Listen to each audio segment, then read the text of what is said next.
આજે આપણે છે ને નાનચપ બનાવી છે. મેં લાસ્ટ ટાઈમ તમારે સગલાને નાનચપની રેસીપી આપી હતી. જો તો ખીમો છે, ઓકે, કમસે કમ અડધા કિલાથી ઉપર છે થોડો ખીમો. એનામાં મેં નાખી રહી છું 1 ચમચી હલ્દી. ગરમ મસાલો નહીં નાખવાનો બિલકુલ. અગર તમને જોઈએ તો તમે નાખી શકો છો, એવું કંઈ નથી, પણ એ ઓપ્શનલ છે. મેં વધારે પ્રિફર નહીં કરતી. અને ધાણા પાવડર, લાલ મરચા, હલ્દી, ઓકે, અને જીરા પાવડર, ઓકે.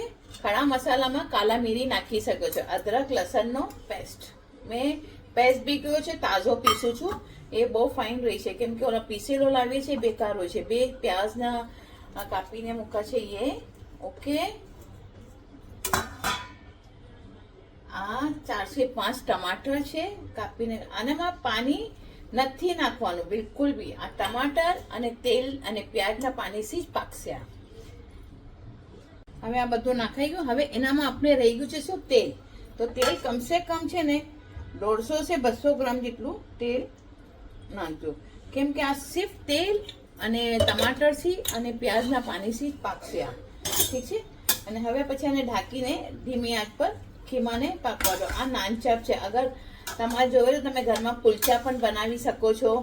બહુ ફાઇન લાગશે કુલચાના અંદર બી, યા પછી પરાઠા, યા પછી બોમ્બે ગયા હોય તો પછી નાન અને લંબા પાઉં આવે છે કે છે ને, એ લઈ આવો તો ઘણો ફાઇન લાગે.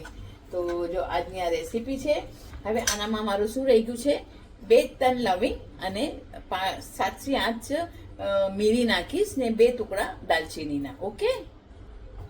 હવે જો 2-3 તેજ પત્તા નાખી દીધા. આ કાલા મિરી છે, 2-3 લવિંગ અને દાલચીનીના ટુકડા નાખ્યા છે, ઠીક. મેં વધારે ગરમ મસાલો યુઝ કરતી જ નથી, કારણ કે આપણે બહુ નુકસાન કરે છે.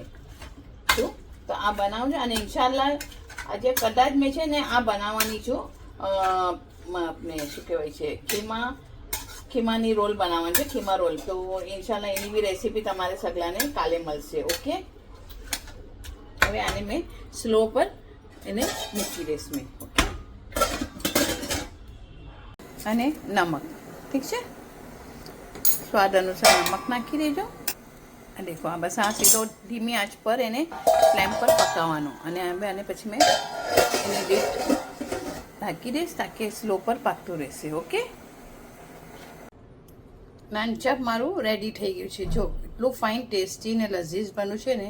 આ પ્રમાણે જ બનાવજો, વિધાઉટ પાણી. હા, ઘરનું જ ફાઇન બને છે.